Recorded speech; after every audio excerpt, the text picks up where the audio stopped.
when I knew they were doing a third movie of Annabelle, of the Annabelle series, I was working with James at the time, and he had said, I have to get this doll home. I have this idea of putting you guys in there to sort of send it off. So it's a very interesting sort of device, but yes, apparently so the story goes, and Lorraine has said this to us, that's something very strange and squirrely happened on the way home with squirrely. Yeah, I love that. So that's what we have in this film, is beginning with us kind of picking up from the beginning of Conjuring, actually, where we're speaking to the nurses and we take the doll.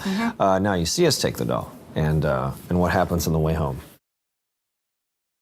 The fact is that the real life Judy was completely, she was paralyzed with fear. No, absolutely. She still hates it.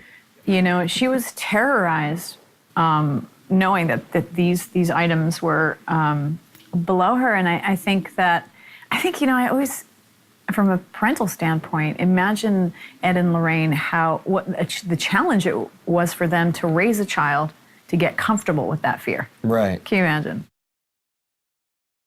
Having a writer-director is always exciting, I think, for actors, honestly, because you really want to. Because I'm fascinated by and always curious about the camera and the technical aspects of the shots, and so then when you have the writer who's, this is what I was going for in the scene, they work together. You know what I mean? So it's plus he's just a great guy, so that's always a bonus. Oh, she's wonderful. Yeah. She's wonderful. Just a fantastic human being, too. I don't think I've met a kid with better manners than McKenna. Certainly not ours. I'm kidding. No, she's. It always amazes me when it's that fine balance of being seasoned enough to understand how a set works, how each take works, how actors work, directors work, you know. But still being able to be a kid, and she strikes that balance, and which is great because you can tell she's having a lot of fun. She loves this, she loves doing it, but you know you can give her a note, yes sir. She goes back and does it. I mean, so there's a real technical prowess. I find remarkable about her generosity, her emotional generosity. She is, and you don't find this with kids often.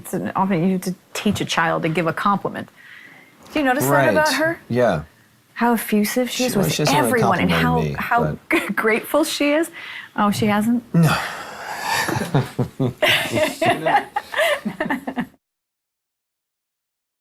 What was fascinating about this from the beginning, and I remember James selling it to us, James 1 that is, it was, as dark as you get with these stories, there was going to be a real freedom in wanting to show the light and the love. And that's something that I think we took and ran with because we have fun doing this and we have fun playing with each other and we have fun with our I'd say director, although now that James isn't directing, you know, this one, at least with us, you know, he's still sort of our go-to, our guru. It's, you know, he's the brains behind the whole operation. So there's that right there is sort of built in for excitement with actors. We love playing these roles because we know we're going to get to do some high drama, high level scares and some dealing with some pretty dark things. And then we're going to find all those moments to show the other side. And I think that's what, we could talk about the Conjuring series because all the other stuff that we're not involved in, it's hard to really have a real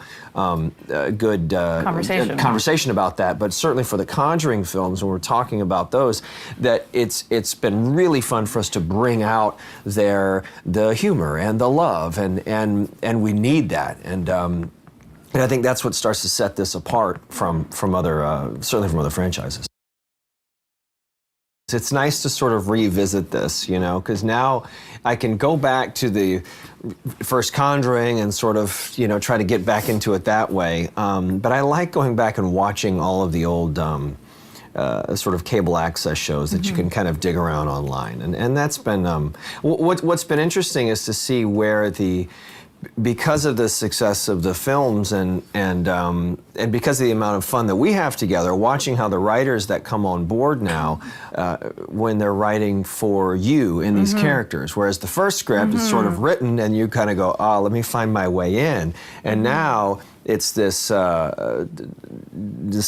It's amalgam only, of sort of what Patrick and Vera bring, what Ed and Lorraine, what we need or are missing in the series. So it's a big, because we all want to keep moving forward and pushing each other. I love the idea of playing a spiritual superhero. You know, no offense, Aqua guy. Aqua gay. Aqua guy. But yeah, you know, a woman who's in touch with her supernormal mental powers of clairvoyance and precognition. I like supernormal. That's good. Yeah. Supernormal is good. I think it's very simple. I think love is really attractive. I think the purity of their love and that how connected they are and how they balance each other. And that purity is just a stark contrast to that negativity and the darkness that we portray. And that's what's so appealing. Ed and Lorraine have their orientation strictly is from a religious standpoint. They do believe that diabolical forces are formidable, that they exist, that they are eternal, and they are at play. And they believe that God's power is able to overcome that dark power, and you know, their relationship and their faith in God, for them, is what gives them the ability to triumph over evil. And it's unapologetic, and so you know, not that you set out to oh, we're going to play to the Christians in this movie, or the it's not that. Again, it's just about faith. For them, yes, it happens to be Christianity and specifically Catholicism. But I think that is a very unusual. Usually, if there's religion in the horror movies, it's usually just dealt with the priest. And I do think that was a real departure to have a very devout couple that's just unapologetic about saying God, saying Jesus, and I believe in that, and you know, and I think that, and we saw that I remember from the first Conjuring, when all of a sudden we were doing a junket and you had a lot of people you had a lot of reporters that were from interfaith, they were interdenomination, and I love that because it's so a part of their being. Us and the creators, all of us on this side of the camera, want to keep pushing and exploring their relationship as parents, as a couple, and the toll that it takes. So each movie, we don't want to just sort of rehash the same. You know, oh, let me guess, they're gonna have a problem here. You know, it's got to be something anew. You know, you had me in peril in the last.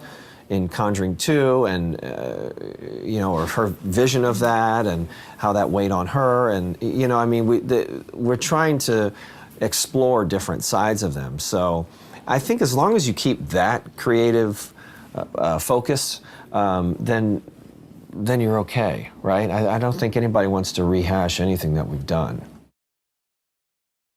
We've never looked at these movies like horror movies. You know, when I think of movies, to me, that you know, you've got and I say this like with the support of a studio, and I mean that in a very positive way, that we have the time, and certainly with the Conjuring movies, the time and which really ends up being in the money and the days to shoot it, to take your time and make the right story. Because when you are striving to be in the same conversation of Shining, Exorcist, Silence of the Lambs, movies that to me transcend the horror movie, that's what we're going for.